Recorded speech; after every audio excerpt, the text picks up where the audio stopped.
నమస్తే, నేను ఆదిత్య. తిరుమల లడ్డు కల్తీ వ్యవహారంలో నెయ్యి టెండర్ ఏఆర్ కంపెనీకి మాత్రమే ఇచ్చారు, కానీ నెయ్యి సరఫరా మాత్రం మరో కంపెనీ చేసిందంటూ ఒక వార్త అయితే సోషల్ మీడియా వేదికగా బలంగా వినిపిస్తుంది. మరి దీని గురించి మాట్లాడడానికి ప్రస్తుతానికి మనతో పాటు స్టూడియోలో ఉన్నారు ప్రముఖ senior journalist and political analyst Durga Vadlamani గారు. మా అడిగిన విషయాలు తెలుసుకుందాం. మ్యామ్ నమస్కారం. మ్యామ్, తిరుమల లడ్డు కల్తీ వ్యవహారం మనం చూస్తూనే ఉన్నాం. ఈ అంశంలో ఏఆర్ కంపెనీకి టెండర్ ఇచ్చారని, మరి ఎందుకు అనూహ్యంగా షోకాజ్ నోటీసులు కూడా మనం చూసాము, కానీ సరఫరా మాత్రం ఏఆర్ కంపెనీ కాకుండా మరో కంపెనీ చేసిందంటే ఒక వార్త అయితే బలంగా వినిపిస్తుంది. మరి దీనిలో ఎంతవరకు వాస్తవం ఉంది? అసలు అంటే కల్తీ అనేది వైసీపీకి వాళ్ళ బుర్రల్లోనే కల్తీ ఉందండి. తర్వాత వస్తువులు వాళ్ళ బుర్రలు కల్తీ అయ్యాయి కాబట్టి, వాళ్ళ మెదళ్ళు కల్తీ అయ్యాయి కాబట్టి జగన్మోహన్ రెడ్డి అనుకోకి వాళ్ళ హయాంలో ప్రతి ఒక్కటి కల్తీ చేశారు. అందుకు ఉదాహరణ మీరు చెప్పినట్టుగా ఇవాళ లడ్డూలో కలిపిన నెయ్యి, కల్తీ నెయ్యి. అసలు ఎవడైనా బుద్ధున్నవాడు ప్రసాదంలో కల్తీ నెయ్యి వాడతాడు.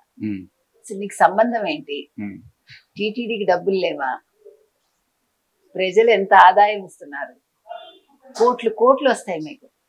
మీరు ఎవరినైనా మాకు నెయ్యి కావాలండి స్వామివారి లడ్డూకి అని ఒక చిన్న ప్రకటన ఇవ్వండి, టీటీడీ వాళ్ళు ఇవ్వమనండి. భక్తితో ఇస్తారు. భక్తితో స్వచ్ఛమైన ఆవు నెయ్యి, దేశవాళీ ఆవు నెయ్యి వాళ్లే తెచ్చిస్తారండి. అంత దేవుడు అంటే పిచ్చి వాళ్ళకి, అంత అభిమానం, అంత ఇష్టం. పదాలు లేవు.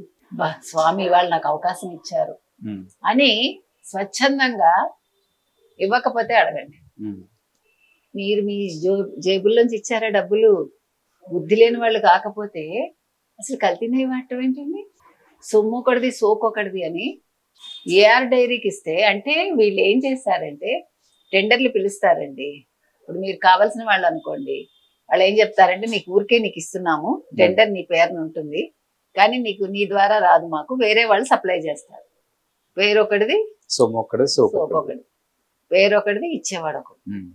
ఇక్కడ ఇరుక్కునేది వీడు. ఇప్పుడు ఏఆర్ డైరీ అలా ఇరుక్కుందా?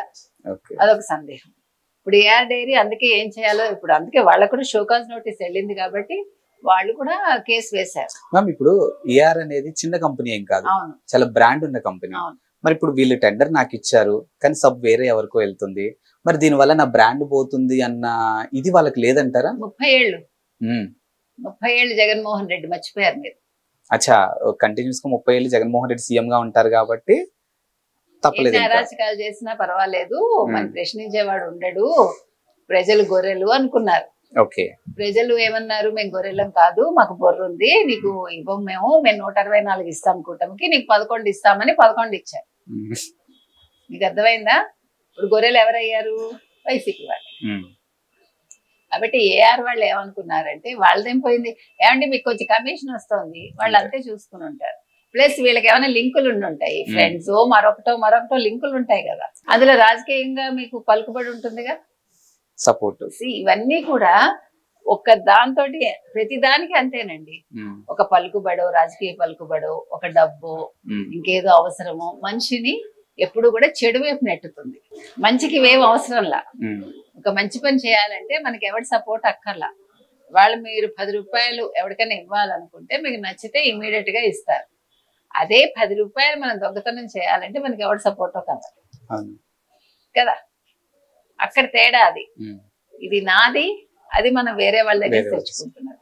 సో అక్కడ మీరు లొంగాలి, అబద్ధం చెప్పాలి, తప్పుకి 100 తప్పులు చేస్తాం. సో ఇవాళ ఏఆర్ డైరీ పరిస్థితి అట్లా అయింది. They don't have that much capacity అండి. అసలు అంత నెయ్యి ఇచ్చే కెపాసిటీ వాళ్ళ దగ్గర లేదు. Very few dairies are there in India, అంటే అంత కెపాసిటీలో ఇవ్వగలిగి. అందుకే నందినిని చూస్ చేసుకుంటాం.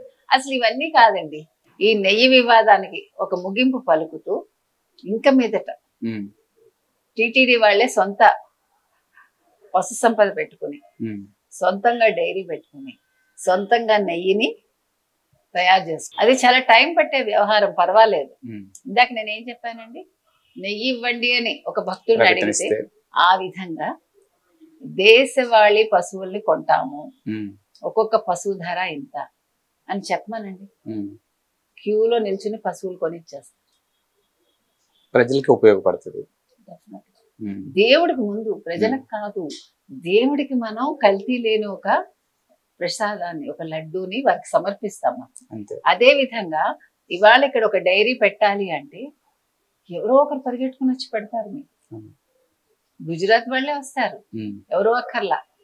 ఉదాహరణకి లేదు కర్ణాటక వాళ్ళే వస్తారు, లేదు ఇక్కడ తెలంగాణ వాళ్ళు వస్తారు. మన విజయవాడని అడిగారు కదా, మనకు ఆంధ్రాలో డైరీస్ లేవా? లేదు, ఇద్దరు ముగ్గురు కలిపి టెండర్లు పిలిచినప్పుడు ఇద్దరు ముగ్గురిని కలిపి వాళ్ళకి ఇచ్చి కూడా నడపచ్చు. సో అది కూడా తప్పులేదు. కాబట్టి దీనికి పరిష్కారం అది. ఇకపోతే ఈ కల్తీ విషయానికి వచ్చేసరికి ఇవాళ ఏఆర్ డైరీ ఇరుక్కున్నట్టే. ఇప్పుడు ఒక బ్రాండ్ ఇమేజ్ ని పోగొట్టుకోవటం అంటే చిన్న విషయం కాదు. ఏమిటి, ఒక ఇల్లు కట్టాలంటే ఇటుక ఇటుక ఇటుక పెంచుకోవాలి. అదే విధంగా ఒక బ్రాండ్ ఇమేజ్ సొంతం చేసుకోవటానికి మీరు ఎన్ని సంవత్సరాలు కష్టపడాలి, ఎన్ని సంవత్సరాలు తపన పడాలి అంటే you have to convince people. ఆ నమ్మకాన్ని వాళ్ళలో కలిగించాలి. నమ్మకమేనండి దేనికైనా పునాది, విజయానికి పునాది నమ్మకం. కాబట్టి ఇవాళ వాళ్ళంత కష్టపడి తెచ్చుకున్న పేరుని జగన్మోహన్ రెడ్డి వల్ల భూస్థాపితం చేసుకుంది. అంటే జగన్మోహన్ రెడ్డి అనే వ్యక్తి ఎలా ఎవరిని నాశనం చేయగలడో మనకు 5 ఏళ్లలో ఆయన చేసిన పనులు కావచ్చు, మరొకటి కావచ్చు, మన కళ్ళ కట్టినట్టు చూపిస్తున్నాయి. ఒక ఏఆర్ డైరీ అయినా, ఒక నెయ్యి అయినా కల్తీ, ఏది కల్తీ లేదు. మనిషి కల్తీ, మాట కల్తీ జగన్మోహన్ రెడ్డి కదా. ఇప్పుడు మీరు తీసుకునే సిమెంట్ కల్తీట, సరే మద్యం కల్తీ మనకు తెలుసు. మద్యం మంచి బ్రాండ్స్ అంతా కూడా బయట ఆపేసి బోర్డర్ దగ్గర వీళ్ళ బ్రాండ్స్ తెచ్చేసి ప్రజల ఆరోగ్యాలు పాడు చేసి లక్షల కోట్లు దండుకుని కంటైనర్లు వెళ్ళిపోయాయి కదా లండన్ కి. ప్రత్యేక విమానంలో వెళ్ళాయి కదా, డబ్బులు వెళ్ళాయి. ఒక పక్క గంజాయి, ఒక పక్క డ్రగ్స్, ఒక పక్క చాక్లెట్స్, డ్రగ్ చాక్లెట్స్, ఇట్లా అది కూడా వదలలేదు జగన్మోహన్ రెడ్డి. కాబట్టి ఇవాళ మద్యం మీకు అప్పుడు అసలు మంచి బ్రాండ్స్ దొరకలేదు. మీకు గుర్తుంది, ఎలక్షన్స్ అప్పుడు కూడా వీళ్ళంతా దాచిపెట్టేసి మంచి బ్రాండ్స్, మీకు అప్పుడు గుర్తుందో లేదో ఎలక్షన్స్ ముందు. సో వీళ్ళు చెయ్యని కల్తీ ఉంది, ఇసుక కల్తీ. సిమెంట్ భారతీయ సిమెంట్ కి ఇచ్చేసి భారతీయ సిమెంట్ తోటే కొనుగోలు చేయాలి. వాళ్ళు ఏం చేస్తారు, వాళ్ళు చెప్పిన దానికే ధరకే వెళ్ళివ్వాలి కమిషన్స్. తర్వాత మీకు వాళ్ళు డీల్ ఒప్పుకుంటారు, వాళ్ళకి ఇష్టమైతే మీరు దానికి తగ్గట్టుగా పేమెంట్ చేయగలిగితే. సో ఆ రకంగా కూడా బెదిరింపుల పర్వాలు జరిగాయి, భయపెడ్డాలు జరిగాయి, వాళ్ళకి నచ్చినట్టు చేయటాలు జరిగాయి. మొత్తానికి ఒక అవినీతి, ఒక కల్తీ ప్రభుత్వాన్ని మనం ఆంధ్రప్రదేశ్ ప్రజలు 5 ఏళ్లు భరించారు కదా. కాబట్టి ఇవాళ కల్తీ లేనిది ఏంటి బాబు అని ఆంధ్రప్రదేశ్ లో చూడాలన్నమాట.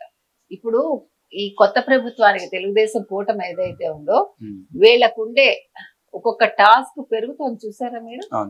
వీళ్ళ ముందు ఎన్ని సవాళ్ళు అంటే, ముందు కల్తీ అనేది ఇప్పుడు ఏ రకంగా కల్తీ, ఒక డిపార్ట్మెంట్స్ లోనే కల్తీయా, మనుషుల్లో కల్తీయా, మనసుల్లో కల్తీయా, వస్తువుల్లో కల్తీయా, దీన్ని ఎట్లా ఆపాలి అనేది ఈ రోజు తెలుగుదేశం కూటమి ముందున్న పెద్ద సవాల్.